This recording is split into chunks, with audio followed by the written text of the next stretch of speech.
Why you wouldn't survive 24 hours in the Middle Ages. Everything you think you know about the Middle Ages is a complete lie. Forget the fairy tales, the epic knights, and the romantic castles. Hollywood sold you a version of history that's a total fantasy. It's a theme park, not the truth. The real Middle Ages was a brutal, disgusting world that wouldn't just challenge you, it would literally destroy you. It would attack all your senses, wreck your body, and crush your will to live in less than 24 hours. And we're not talking about the kings and queens, the top 1%. We're talking about the other 85% of people. The peasants, the serfs, the normal people. Their life wasn't a story. It was an insane, non-stop survival challenge against odds you can't even imagine. So, you think you're tough enough to handle it? No way. Today, we're going to show you why you wouldn't last even 24 hours in the real Middle Ages. Hour 1. The nightmare begins. Your medieval wake-up call. Okay, you just woke up. But guess what? You're not in a bed. There's no mattress, just a pile of wet, disgusting straw on a dirt floor. And it's filled with thousands of fleas and lice that are already crawling all over your one and only set of clothes. But here's what's even more insane. That straw hasn't been changed in months. It's literally layers of old food scraps, animal droppings, human hair, dead bugs, and mystery liquids that have been fermenting like some kind of medieval science experiment. You're basically sleeping on a compost pile that's achieved consciousness. And the first thing that hits you isn't the cold, it's the smell. It's so powerful you can literally taste it. It's a mix of old sweat, human waste, rotting food, unwashed bodies, and the 7 other people crammed into this tiny, windowless room. You might even have the family pig sleeping next to you, making the smell even more insane. The church bell is your alarm clock, and it's so loud it feels like someone's hitting your skull with a hammer. There's no snooze button, just pure auditory torture at 5 a.m. You try to stretch, but your body feels like it's been run over by a medieval cart. You're only 22 years old, but in the Middle Ages, that's practically ancient. Your joints crack like breaking twigs, your back screams in agony, and your knees sound like a bag of rocks being shaken. Privacy?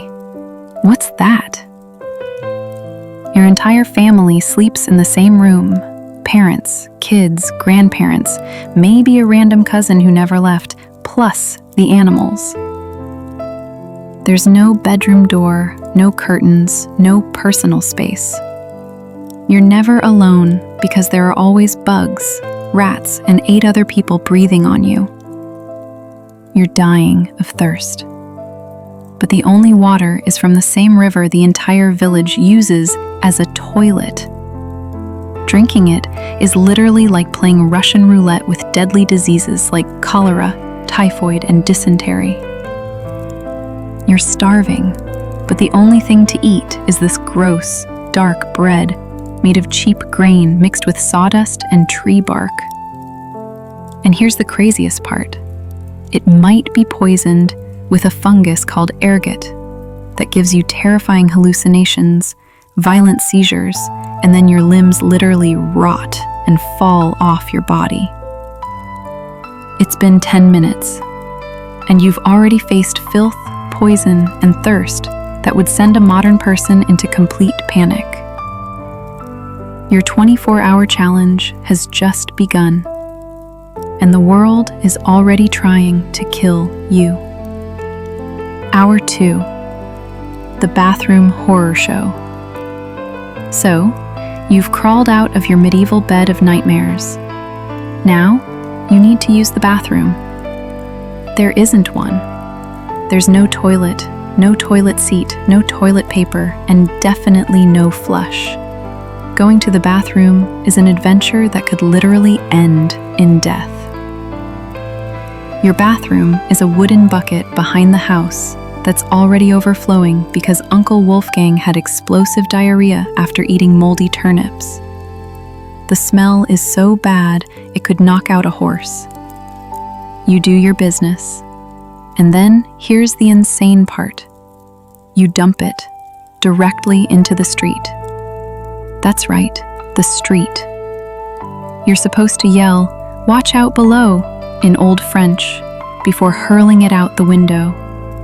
But nobody ever moves fast enough, so people are constantly getting hit with flying human waste. On the side, you get a chunk of bread so hard, it could literally stop arrows. It's made from rough rye or barley flour, mixed with sawdust, ground up acorns, pea shells, and sometimes even clay to bulk it up. This bread isn't food, it's a weapon. You don't slice it, you attack it with a knife and pray your teeth survive. And here's the terrifying part. If that bread contains ergot fungus, you're about to experience hell on earth. Ergot causes something called St. Anthony's fire. One form attacks your brain, causing violent convulsions and hallucinations so intense you'll think demons are chasing you. The other form cuts off blood circulation to your limbs, turning your fingers, toes, hands, and feet black before they shrivel up and literally fall off your body. Every bite of bread is a gamble with this nightmare fate. What about drinks? You're drinking beer at 6 a.m., not because it's fun, but because the water will kill you. The brewing process boiled the water, killing most of the deadly germs floating in it. So you start your day with weak, flat beer that tastes like liquid cardboard. Kids drink it too. Even toddlers get their daily dose of survival beer. Want some meat or cheese? Dream on. Meat happens maybe 3 times a year if you're lucky. A single chicken egg was worth more than a day's wages. Most peasants went their entire lives without tasting beef. Fresh fruit? Only when it's in season and hasn't been turned into wine by desperate monks. Spices? A pinch of pepper costs more than your house. Salt is so valuable, it's literally used as currency and locked away in guarded vaults. So you chew your weapon bread, drink your morning beer, and try not to think about the rat droppings that definitely fell into your pottage during the night. Hour 4. Getting dressed. Wrapping yourself in misery. You've eaten your potentially poisonous medieval breakfast, and now it's time to get dressed. Not that it'll help you survive. Your entire wardrobe consists of exactly one outfit. One set of clothes that you've worn every single day for months, possibly years. There's no such thing as seasonal fashion. Just wear this until it literally falls apart or gives you a skin infection that kills you. It's made of rough wool so scratchy it feels like wearing a cheese grater. The fabric is so thick and coarse that it constantly rubs your skin raw. Every movement is accompanied by chafing, itching, and the slow destruction of your will to live. Underwear? Acquired. If you're incredibly lucky, maybe a linen undershirt. If not, you're going commando under layers of scratchy, sweaty wool that hasn't been washed since the Crusades. There's no washing machine, no soap worth mentioning, and absolutely no dry cleaner. Your clothes are permanently stained with sweat, food, blood, animal waste, and mystery substances that have achieved their own ecosystem. They're so stiff with filth, they could probably stand up by themselves. Even if you wanted to wash your clothes, it's nearly impossible. You'd have to carry water from a contaminated well, heat it over a fire using precious firewood, scrub your tunic on a board with lye that burns your skin, and hang it outside, where it would either freeze solid or get rained on and take days to dry. Your shoes, if you're lucky enough to own any, are basically leather socks held together with hope and string. They offer as much protection as wearing banana peels on your feet. Most peasants just go barefoot through mud, animal waste, sharp rocks, and puddles of disease. This means your skin hates you with a burning passion. You itch constantly. Fleas, lice, and bedbugs live rent-free all over your body. Everyone has them. Nobles, priests, children, walking ecosystems of parasites. There's no escape. You'll be scratching your armpit with a wooden spoon while talking to the village priest, and nobody will even notice because everyone else is doing the same thing.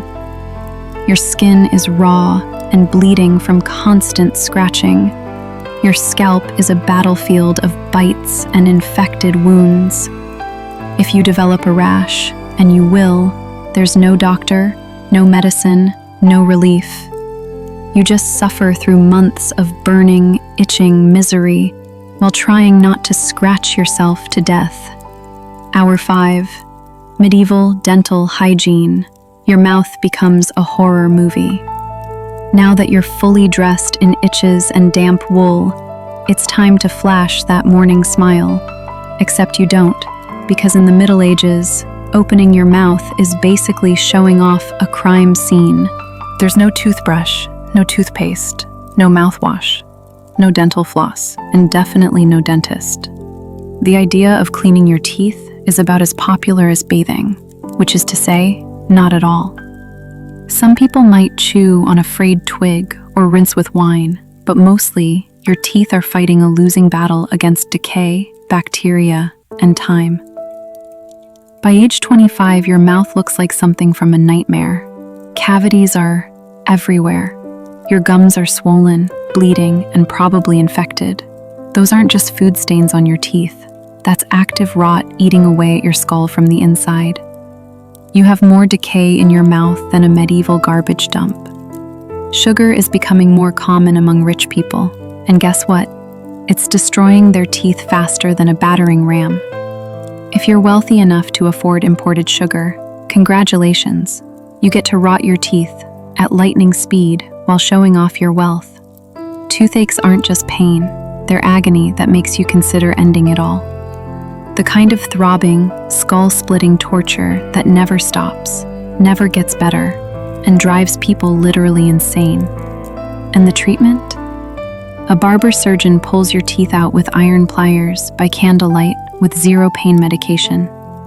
That's right, the same guy who cuts hair also performs oral surgery using tools that haven't been cleaned since the Dark Ages. Got an infected tooth? You better start praying, because without antibiotics, it can turn into blood poisoning and kill you. That abscess in your mouth can spread to your brain, causing fever, delirium, and death. A simple toothache becomes a death sentence. Bad breath? Everyone has it. It's not just bad, it's a biological weapon. The combination of rotting teeth, infected gums, and a diet of fermented mush creates breath so toxic it could wilt flowers. Kissing is basically chemical warfare. Your mouth isn't just unhealthy, it's actively trying to poison the rest of your body from the inside out. Hour 6. Medieval work life. Breaking your body for someone else's profit. Time to head to work. Except there's no office, no desk, no coffee break, and absolutely no chance of promotion or retirement. Your job is simple. Don't die while working yourself to death for someone else's comfort and wealth. You're a peasant, which means you're basically a human farm animal. You work land that belongs to a lord who probably doesn't even know your name and wouldn't care if you dropped dead tomorrow. You wake up before sunrise and work until you literally can't see in the darkness. There's no weekend, no vacation days, no sick leave, no retirement plan. You work 6 days a week from dawn to dusk, and Sunday is supposedly a day off, but only if you're not harvesting, fighting off raiders, or desperately trying to repair your crumbling hovel.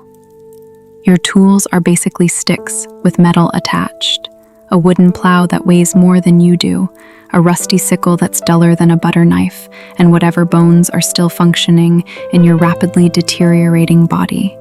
The work is absolutely brutal. You're pushing a massive plow through rock-hard soil behind oxen that would rather step on you than cooperate. You're harvesting entire fields by hand with a sickle, which destroys your back, shreds your hands, and makes every muscle in your body scream in protest. You're digging irrigation ditches with nothing but shovels and pure determination, carrying water in buckets that weigh more than a small child, building stone walls that will outlast your great-grandchildren, while you probably won't live to see your own. If you get injured, a broken bone, a deep cut, a dislocated joint, there's no workers' compensation, no medical leave, no sympathy. You either work through the pain or your family starves. It's that simple and that brutal. The physical demands are insane. Historians estimate you'd burn over 4,000 calories a day during harvest season. That's what modern professional athletes burn, except you're doing it on a diet of moldy bread and watery gruel. Children start working around age 5. 5 years old. There's no childhood, no school, no toys. Just tiny hands picking weeds and carrying water buckets that are almost as big as they are. If you're a woman, congratulations. You get to do all of this field work, plus take care of children, cook meals, clean the house, tend animals, spin wool, make clothes, and pretend your husband's lice infestation isn't slowly migrating to your side of the bed. Your pay? Survival. Maybe. The benefits? Occasionally not bleeding to death. Hour 7. Weather. Nature's daily attempt to kill you. Now that your back is permanently destroyed from medieval farm work, let's talk about the weather. Because in the Middle Ages, temperature isn't about seasons. It's about ongoing punishment from an angry sky. Winter is a death sentence. There's no insulation in your mud and stick house, no central heating, and definitely no weatherproofing. Just wooden walls with gaps so big you could throw a cat through them. Your windows are covered with cloth or animal skin, not glass. The fire in your fireplace sounds nice, but here's the catch. You don't have enough firewood because wood is expensive and gathering it from the forest is sometimes illegal. Yes, you can be executed for picking up the wrong stick from the wrong nobleman's forest. You bundle up in your one damp wool blanket and still wake up with frost on your nose. Your feet are permanently frozen. Your fingers are so numb, they feel like icicles attached to your hands. Frostbite isn't a medical condition, it's just Tuesday. People regularly froze to death in their own beds. Entire families found dead in the morning, huddled together under thin blankets that offered about as much warmth as wet paper. Now fast forward to summer. Sounds better? Absolutely not.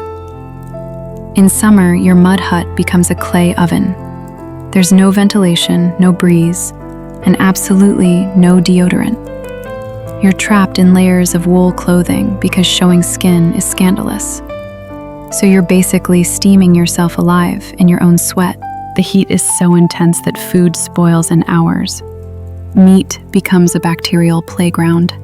Milk turns to chunky poison almost immediately. Your water becomes a breeding ground for every disease known to medieval Europe. Flies swarm everything. Your food, your face, your open wounds. They're not just annoying. They're disease carriers, landing on rotting animal carcasses and then walking across your dinner. In the fields, the sun bakes you alive. no sunscreen, no hat unless you weave one from straw like a desperate scarecrow. Heat stroke is just called taking a bad turn, and the treatment is basically hoping you don't die. Storms are terrifying. Your roof is just straw and sticks, so heavy rain turns your home into a muddy swimming pool. Lightning could set your entire village on fire, and there's no fire department, just buckets and panic. So you're either shivering in your hovel wondering if your toes will survive until spring, or you're sweating through your only set of clothes, while mosquitoes use you as an all-you-can-eat buffet. The weather isn't just uncomfortable, it's actively trying to murder you 365 days a year. Hour 8. Water. The silent assassin. Feeling thirsty? Need to freshen up?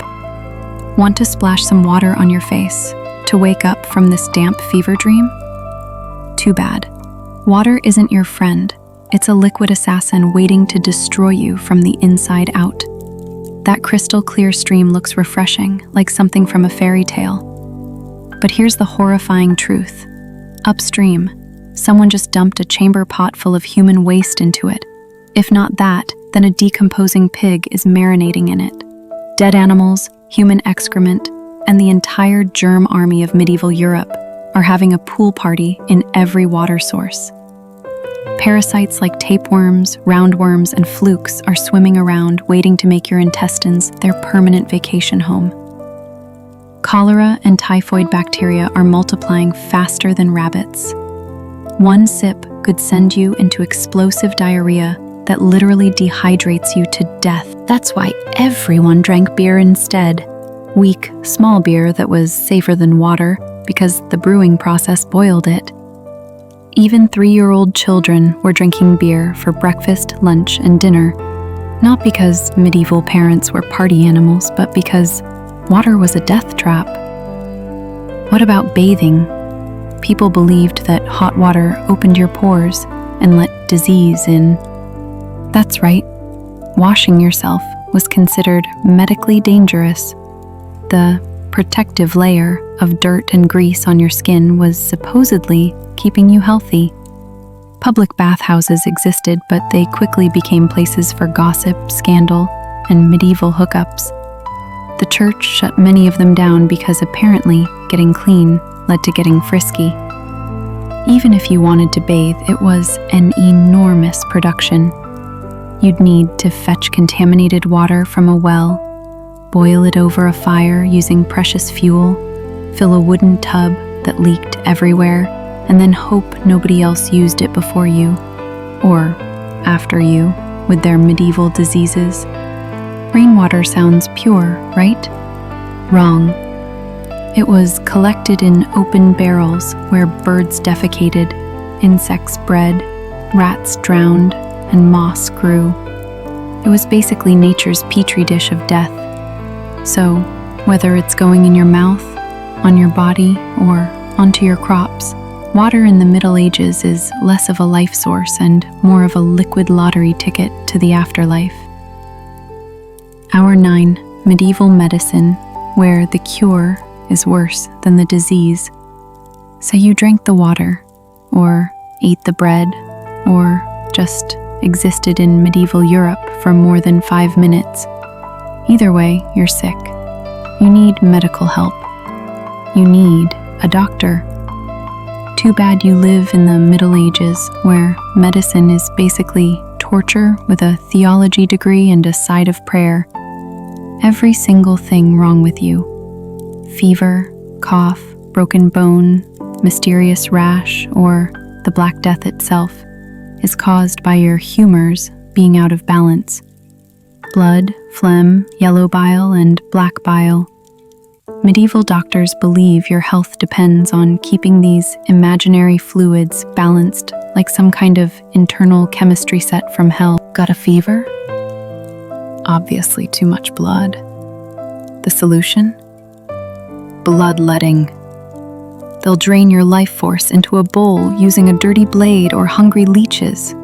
And yes, the local barber often does this. Imagine getting a haircut and having your blood drained in the same appointment. The same leeches are reused on multiple patients, spreading diseases faster than gossip. The knives are never cleaned, just wiped on a dirty rag and used on the next victim. Feeling sad or anxious? That's clearly too much black bile. The cure? Laxatives that will make you violently empty your bowels until you're too weak to be sad about anything except dying. Break a bone? Welcome to medieval orthopedics, where the treatment is worse than the injury. There's no anesthesia, except maybe passing out from pain. Surgery is performed with knives that haven't been cleaned since the Crusades, heated over an open fire, not for sterilization, but because hot metal cauterizes wounds faster. They have zero understanding of germs. A surgeon uses the same filthy knife to pop infected boils, cut hair, amputate gangrenous limbs, and probably slice his lunch. Cross-contamination isn't a concern, it's standard procedure. If you need an amputation, you're held down by strong men while a surgeon saws through your bone with a rusty blade, then cauterizes the stump with a red-hot iron. The pain is so intense, people often died from shock alone. Common diseases we barely worry about today were deadly killers.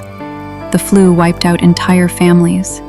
A simple cut could become infected and kill you within weeks.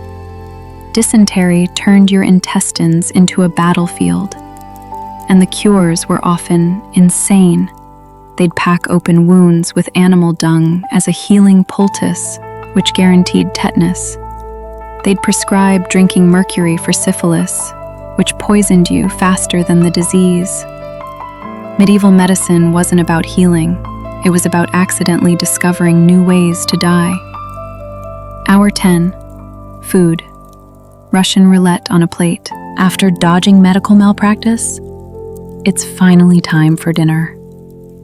You shuffle back to your hovel, stomach cramping with hunger, ready for the one possible joy left in life: a hot meal. Terrible news. Your dinner is probably trying to assassinate you. Food preservation doesn't exist.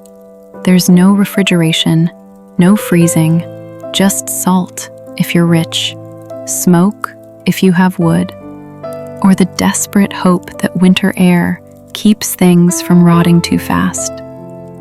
Your meat, if you're lucky enough to have any, has been hanging for days in the open air, covered in flies, marinated in questionable brine, and possibly shared with rats.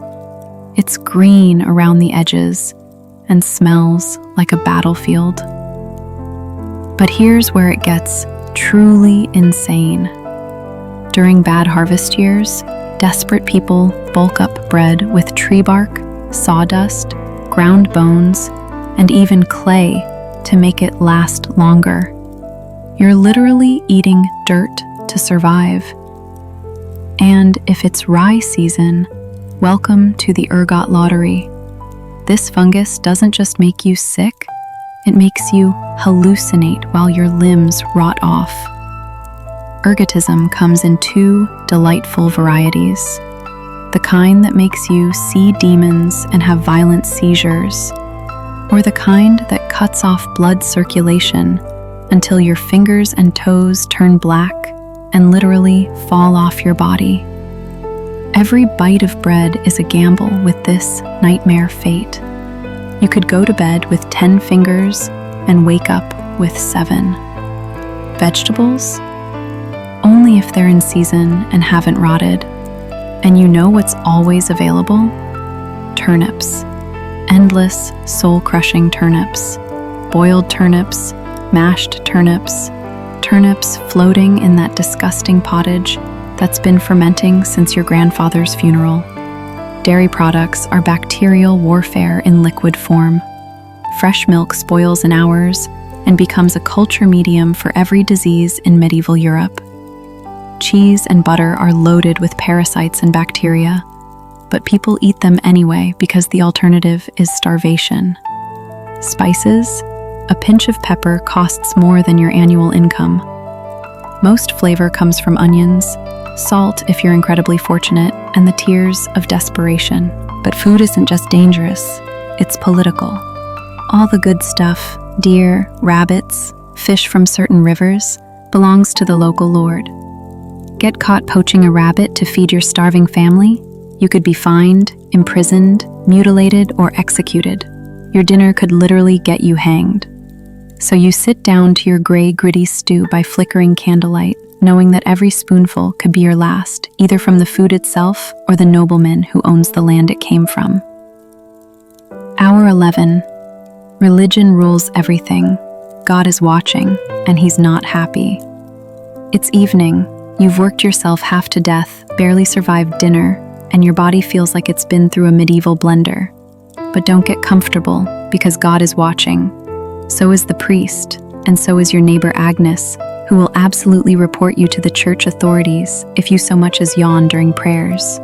In medieval Europe, religion isn't just part of life, it is life.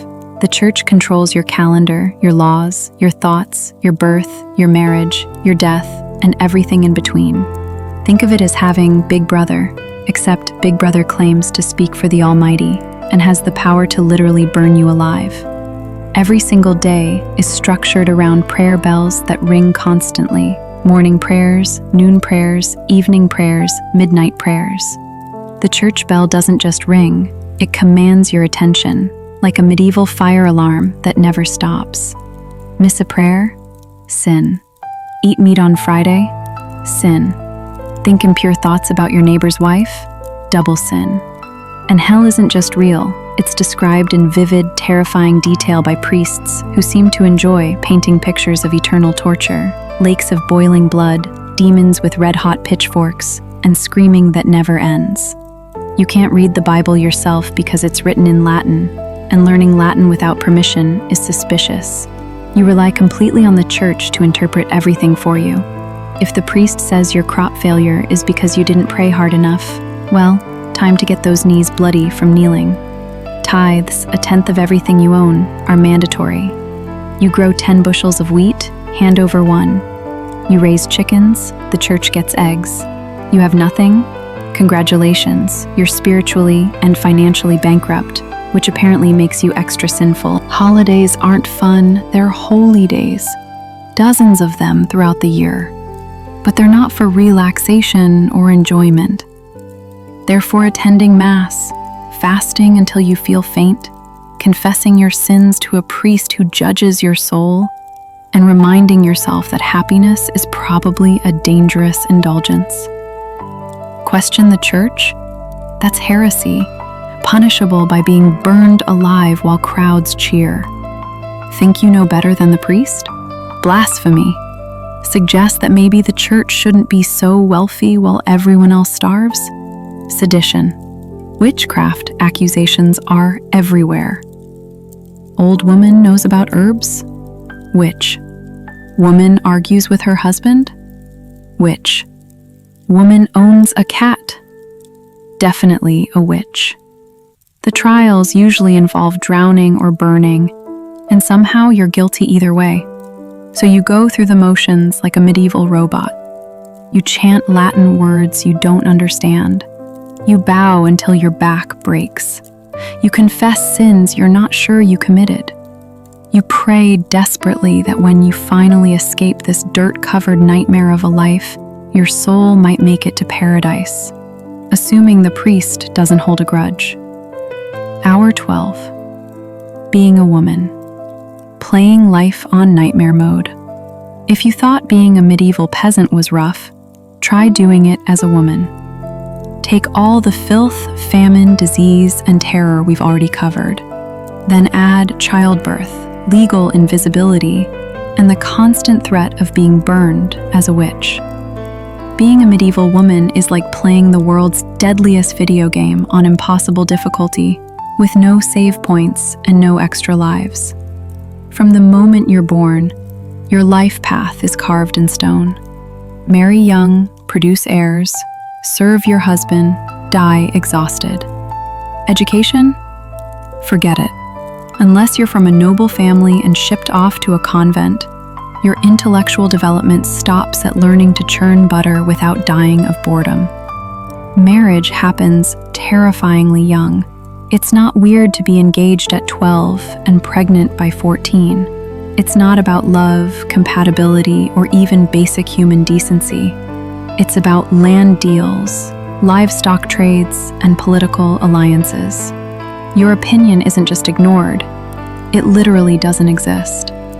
Once married, you're legal property.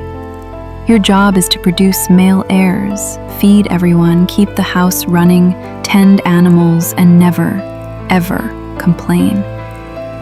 Because complaining makes you a nag, and being labeled difficult could get you accused of witchcraft. Childbirth is basically a coin flip with death. There's no prenatal care, no sterile environment, no pain medication, no emergency procedures. Just a midwife with dirty hands, some hot water, and prayers that you don't bleed to death on a pile of straw. Complications? You die. Breached birth? You die. Infection afterward? You die. Some women survive 10 pregnancies, but many don't survive their first. Having a baby is like playing Russian roulette where half the chambers are loaded. But surviving childbirth just means more work. Now you have a screaming infant in a lice-infested hovel, and you're expected to nurse, cook, clean, tend animals, work in the fields, and keep producing more children. There's no maternity leave, just more responsibilities piled on top of the ones already crushing you. If you're unmarried, you're suspicious. If you're widowed, you're vulnerable to abuse and accusations. If you speak up or show intelligence, you're dangerous. Women who didn't conform were regularly accused of witchcraft, especially if they knew about herbs, had strong personalities, or just looked at someone wrong on a rainy Tuesday. The witch trials were basically open season on women. Accused of witchcraft, you're dunked in water until you drown, innocent, or you float, guilty and burned alive. It's a system designed to kill women while pretending to care about justice. Even in the church, your spiritual worth is ranked below every man. Nuns live under strict rules: no speaking without permission, no freedom of movement, no decision-making power, and your connection to God is always filtered through male authority. So if you're a woman in medieval times, you're expected to endure everything we've already described, plus the additional burden of legal invisibility, reproductive roulette, and the constant threat of being murdered for stepping out of line, ideally while smiling and being grateful for the opportunity. Hour 13, violence, where brutality is the legal system. You've battled through filth, starvation, disease, and social invisibility. But just when you think your day can't get worse, here comes violence.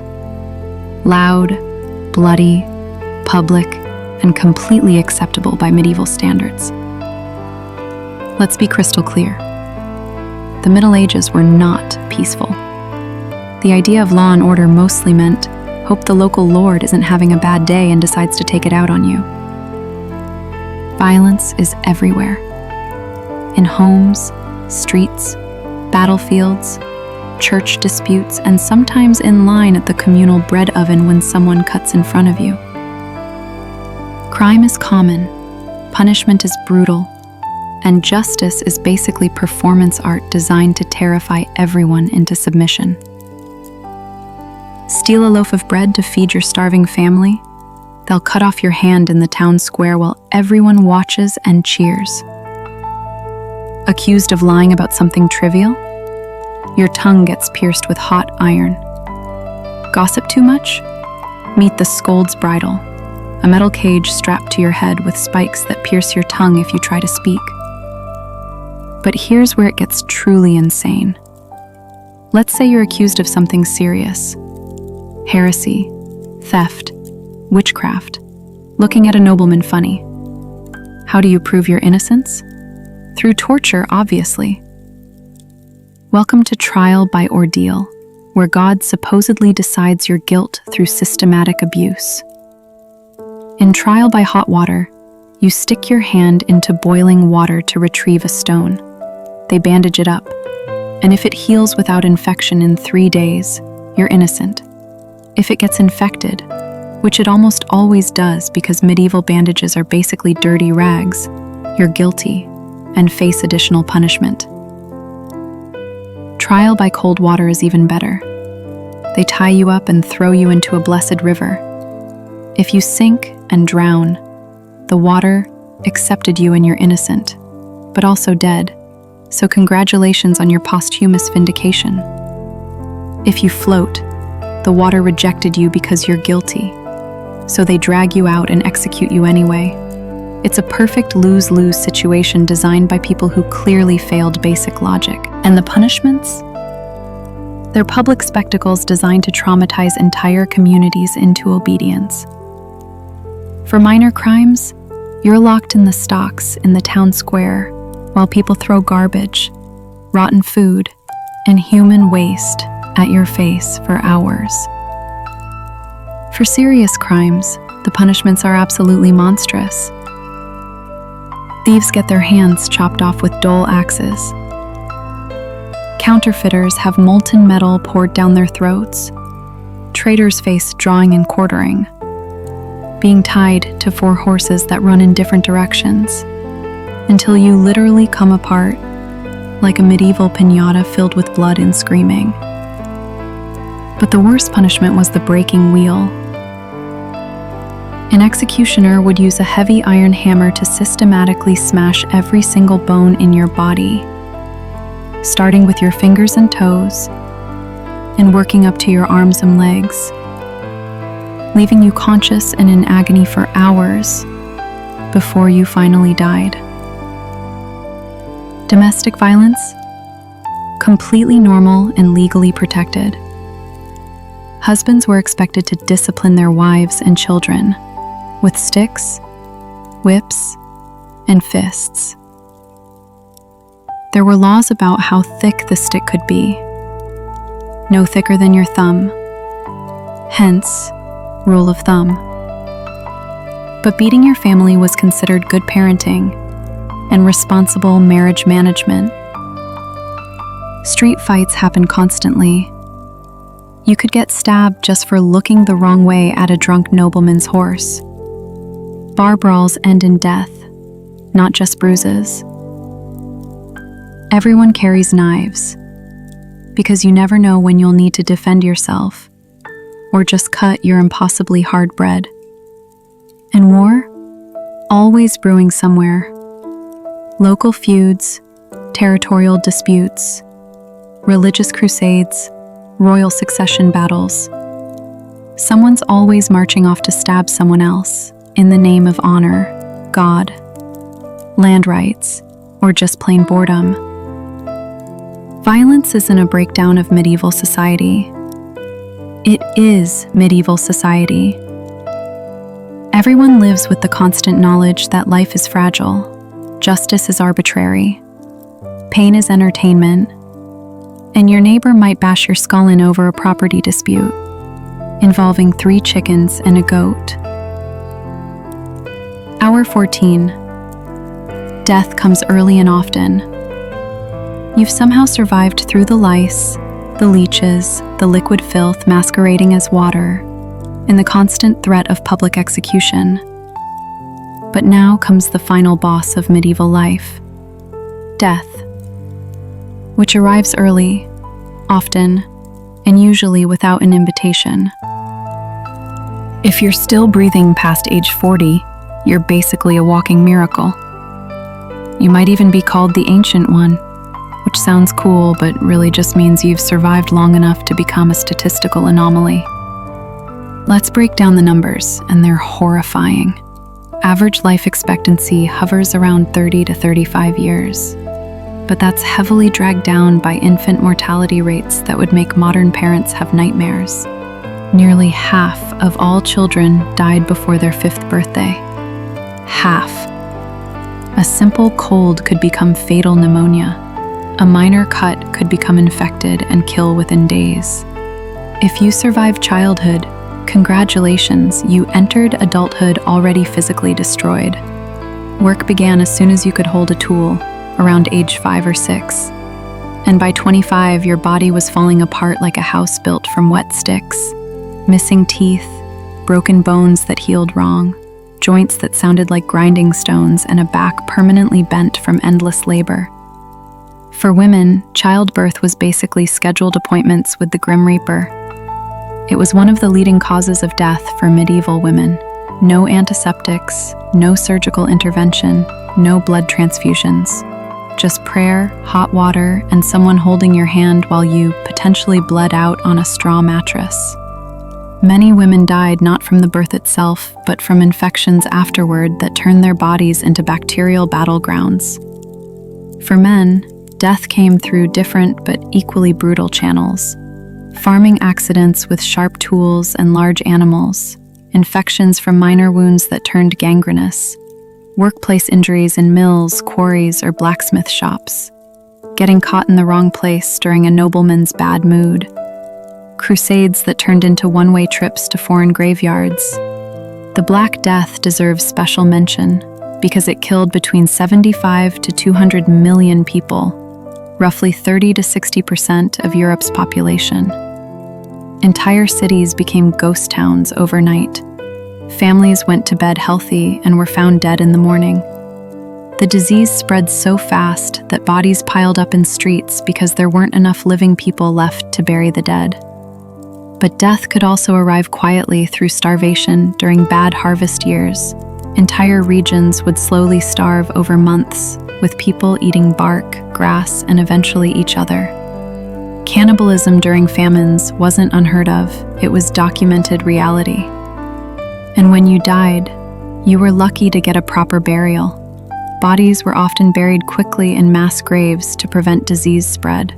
No embalming, no fancy coffins, no elaborate ceremonies, just a hole in the ground, a muttered prayer, and hope that there was still space left in the overflowing churchyard. Medieval cemeteries had to be expanded constantly because they filled up so fast. Death wasn't a distant possibility. It was your constant companion, always lurking. Just one bad meal, one infected cut, one harsh winter away. Hour 15. The final hour. Reality crushes your dreams. So how's your 24-hour medieval experience been? Let's recap your day in hell. You woke up in a pile of bug-infested straw on a dirt floor, surrounded by the overpowering stench of unwashed bodies and animal waste. You relieved yourself in a bucket that you then dumped into the street. You ate potentially poisonous bread and drank weak beer because water would kill you. You wrapped yourself in scratchy, lice-infested wool that hadn't been washed in months. You worked from sunrise to sunset, doing back-breaking labor with primitive tools, burning 4,000 calories while eating maybe 1,500 calories of nutritionally worthless gruel. You scratched constantly at flea bites and open sores. You drank contaminated water because you had no choice. You ate food that was more likely to poison you than nourish you. You lived under the constant threat of violence from your neighbors, your lord, your government, and random bandits. You were governed by a legal system that used torture to determine guilt and public execution as entertainment.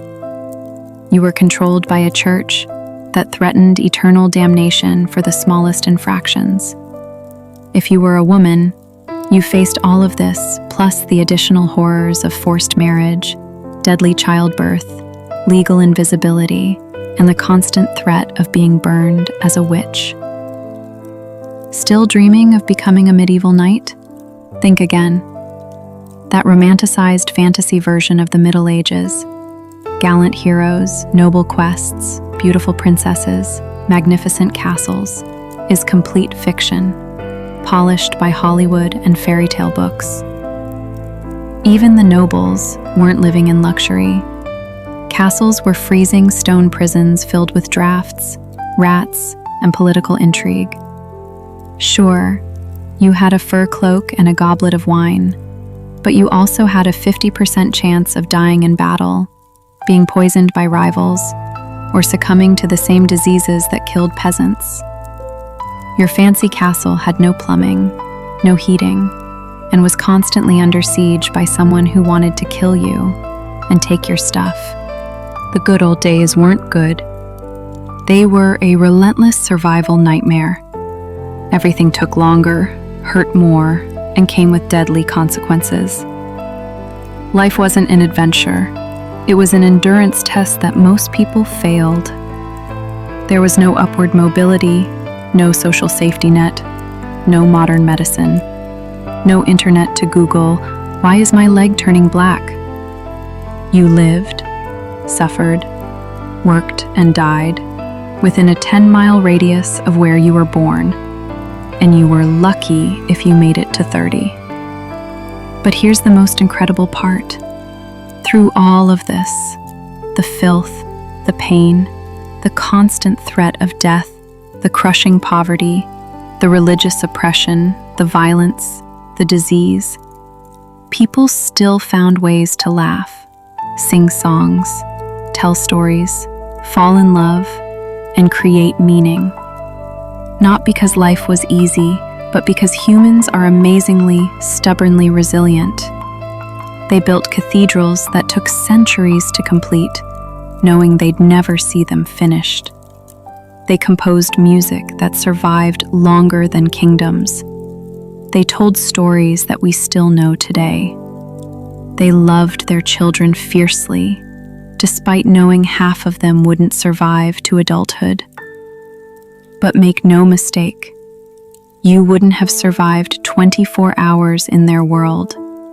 The combination of filth, poison, back-breaking labor, legal brutality, medical malpractice, and constant violence would have destroyed you before sunset. The ultimate reality check. So tonight, when you flip on a light switch, turn a handle for clean water, open a refrigerator full of safe food, take a hot shower, brush your teeth with actual toothpaste, sleep in a clean bed with soft sheets, or just put on fresh clothes that don't have bugs living in them, take a moment. Think about the billions of people who lived and died in conditions that would send modern humans into complete psychological breakdown. Think about how unbelievably, impossibly, miraculously lucky we are. To live in an age of antibiotics, anesthesia, indoor plumbing, and human rights. Every comfort you take for granted, from toilet paper to pain medication, to the basic expectation that your government won't execute you for having opinions, was bought with the suffering and struggles of countless generations who endured the medieval nightmare, so that you wouldn't have to. The Middle Ages weren't a romantic adventure. They were proof of how much horror humans can endure and still somehow find reasons to keep going. And the biggest miracle isn't that people survived back then. It's that we've built a world where we don't have to. If this journey into the brutal reality of medieval life blew your mind, make sure to smash that like button harder than a medieval executioner's axe and subscribe for more reality-crushing history content. Hit that notification bell so you're the first to know when we dive into another historical period that would absolutely destroy your modern sensibilities. And remember, every time you complain about slow Wi-Fi, remember the people who died from drinking water. Every time you're annoyed by a traffic jam, remember the people who never traveled more than 5 miles from home their entire lives. Every time you're frustrated by a minor inconvenience, remember that you're living better than 99.9% of all humans who ever existed. Thanks for spending your time with Sleepless Epic Legends.